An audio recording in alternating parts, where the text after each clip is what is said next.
Boise is growing fast and people are moving here every single day. But before you move here, there are some things that no one ever talks about and you don't realize it until you actually move here.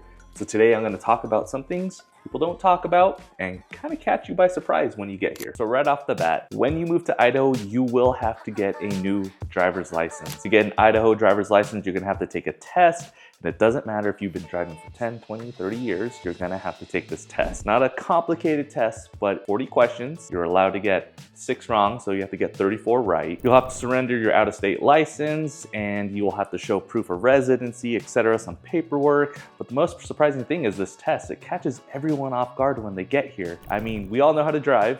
Most of us know how to drive, but to actually put pen to paper about driving gets a little difficult. Long story short, my wife failed, had to retake it. I barely passed by 1. And if you don't know anything about my history, I used to be in law enforcement, so I kind of know a thing or two about the rules of the road. But there's some very state-specific things that I didn't know or caught me off guard. For example, did you know if there is a livestock animal in the roadway and you're driving and you try to go around it, hit the animal, kill it, you're liable. That's on you, not the person whose animal got free. So there's specific things like that that are kind of quirky, nothing too complicated, but I highly recommend you download that manual, read it, give a good run through, so you're prepared for that test. All right, number 2, it's something I always mention to clients when we're out touring houses. I always point this out and they think I'm so weird, but your house orientation absolutely matters. Which way your house is facing. Is it facing north, south, east, west? Why does that matter? Well, we get something here called snow. And if you have a house that faces north, your driveway's on the north side, you're gonna get less sun. So when the snow comes, it's not gonna get as much sun and it's gonna sit there longer. You're gonna have to go out there and shovel. And we're only talking about 2-3 inches of snow, a couple inches, not a lot. Whereas people who have their house facing south, the sun's gonna get on it, it's gonna melt it by mid-afternoon. You don't have to shovel the snow. Now, why does that matter? Because it's just snow and some shoveling. Yeah, but when you're in a time crunch, it's kind of annoying. Some folks have some really long driveways and you're gonna be out there for an hour shoveling some snow just to get it off your driveway. On that same token, where your backyard faces is just as important. For example, my house, my driveway faces south, my backyard is on the north side. So a lot of the snow builds up along the house in my backyard and it just doesn't go away. So this isn't a huge factor, but it is important when you're thinking about buying a house and you consider how much snow you have to shovel, where the snow is gonna sit for a long time, how big is your driveway, if you're in your backyard, where does your garden sit? It's all things you have to consider. But like I said, those are small details, but those details matter when you're looking at homes and considering purchasing one. So if you need someone who really focuses on those details and points out silly things like that while you're touring homes, just go ahead and give me a call and I'll be happy to help you tour a home properly. Moving on to number 3. Now we talk about outdoors a lot when we move to Idaho, spending time outside, going hiking, enjoying all of that. A lot of times when people move up here, they get involved in things like hunting and fishing. There are rules when it comes to hunting and fishing. You think fishing, hey, you see a pond, go out there and start fishing, but our fishing games has some rules. There's some areas where you have to make sure you get the proper license for the proper fish. There are some areas where you're limited to a certain amount of fish. There's some areas where it's catch and release. You'll also have to take and consider your age, 14-year-olds. There's rules regarding do they need license or do they not need license. The very last thing you want is you getting citation for just having a good time and going fishing. Heavy rules come with hunting too. Hunting out here is a huge thing.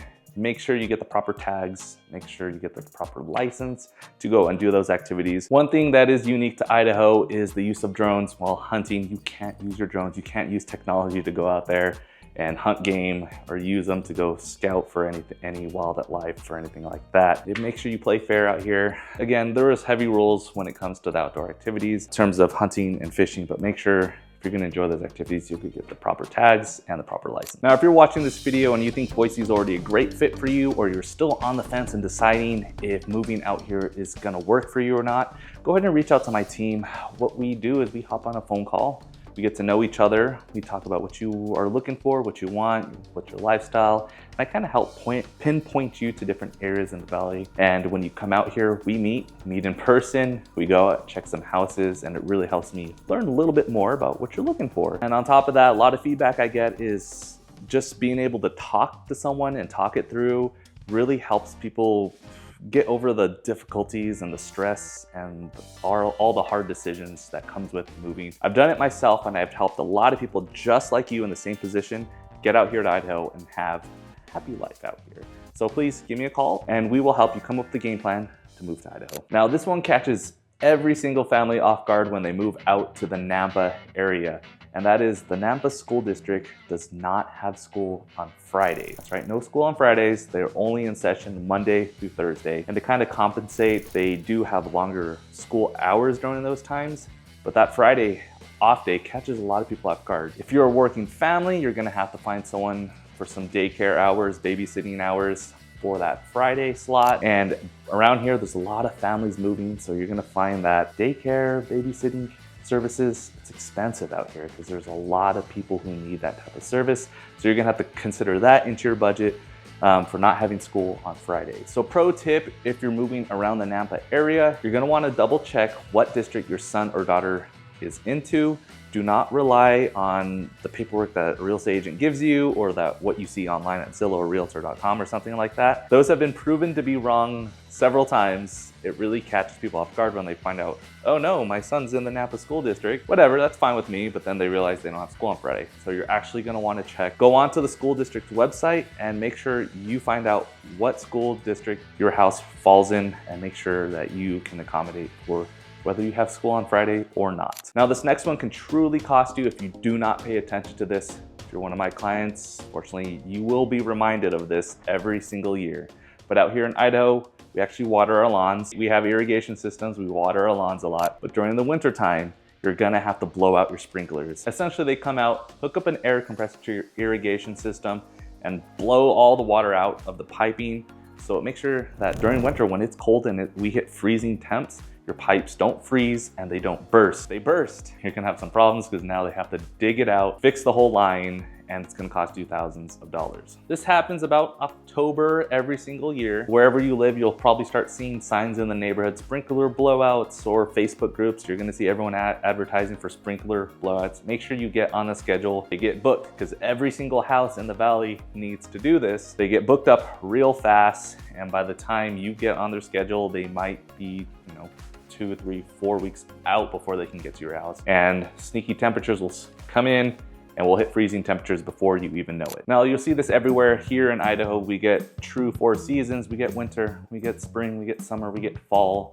But there's 3 or 4 hidden weather, air quality situations that you need to be aware of before you get out here that we go through pretty much all year long, all throughout all the seasons, which is number 1, we get a lot of wildfires. Not necessarily here in the valley, Boise Meridian, Middleton Star and all that. We don't really get it here in the valley, but it happens all around us. It happens in the mountains above us. It happens in Oregon, Washington, Northern California, Nevada. All of that smoke comes trailing in here to the valley and it really starts affecting our air quality here. There's times when you can look up and just see the smoke surrounding the valley. But with that, what we often get here in the valley as well is inversions. So as you know, we are a valley. We have mountains that surround us. Oftentimes, I'm not a scientist or a weather meteorologist person, but all the air kind of gets trapped and pulled down into the valley, sits low, and it gets stuck here for days or weeks. So when you think of fires being around, that's kind of what happens.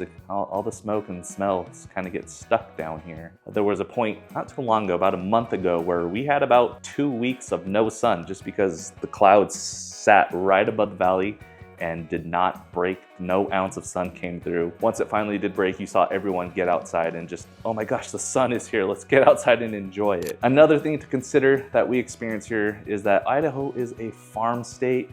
So you're gonna smell manure when the farmers are out there doing their thing, planting their crops, fertilizing their fields. When the wind blows, you're gonna smell it. So I'm down in Kuna, I'm surrounded by fields. Right now is early spring, they are prepping their fields, getting all ready for harvest, and it's already starting to smell like that all over the Kuna area. If you're up in Meridian, you probably won't get as much of it, but there are little spotches of little farms throughout the valley. So when they put down their manure, you're gonna smell that. And for some people, that can really irritate their nose, affect their allergies, sinuses, etc. And if you're considering Nampa, you've probably heard something about the Nampa stink, the Nampa smell. I think in my last video, someone actually commented about the smell in Nampa. It's true, there is a Nampa smell. It's from the sugar beet factory that's out there. It's a very earthy smell. I don't know how to describe it. Some people absolutely hate it. They don't like it. The smell irritates them. People like me, it just smells earthy. It doesn't bother me, doesn't really affect me. But that is something, if you're in the South Napa area, you do have to be mindful of that. You might want to come out, visit that area, wait for them to release the smog in the air from their factory and see if that smell is something that you're going to be able to stand or not, because if you pick a home next to it, probably going to be smelling that on a daily basis. Well, more like a weekly or monthly basis. All right, and for my final point is late night options aren't really a thing here. I'm talking about food. So recently I had some family and friends come over to visit and we were hanging out. We hopped on to Google Maps and started looking for what was open for us to go eat. And nothing crazy, it's Friday night, not Saturday night, but everything was closed. There was a lot of things that closed 9, 10 p.m. at night. There wasn't any place to really go and hang out. Now in downtown Boise, there are a little more options. There's late night bars and things like that that are open, but it's still limited. Some of them still close pretty early, 11 p.m. So if you're expecting being able to go out, eat late at night, hang out, enjoy the evening, it's a little more limited. Make sure you hop on Google Maps, search those locations, make sure you have a plan, because otherwise you're gonna be stuck eating fast food. I don't hate fast food, but you know, sometimes when you're hanging out, you wanna have something a little nicer than McDonald's. So keep that in mind when you're coming out here to Idaho. Late night options, not a thing. So that's it, that's all I got for today. If you found any of those things helpful, just go ahead and let me know. If you're still on the fence about moving to Boise, Idaho, or if you are already decided, hey, I want to move here, I just need help locating the right place, finding the right home, and just trying to find as much information as you can about the valley, go ahead and reach out and give me a call. I am happy to walk you through it. I pride myself on helping people come up with a plan on when they come and visit. I help them find some things to do to really enjoy the area. I like to have you think of it kind of like a vacation while you're also researching the area to see if it's a fit for you. I slide in there for one day. I don't want to be too invasive. Help you narrow down some areas and show you some homes and really get to know each other and find a perfect place for you to live. So again, if you're thinking about moving to Boise, Idaho, go ahead and reach out to me, give me a call, and we will get on the phone and come up with a game plan. Take care.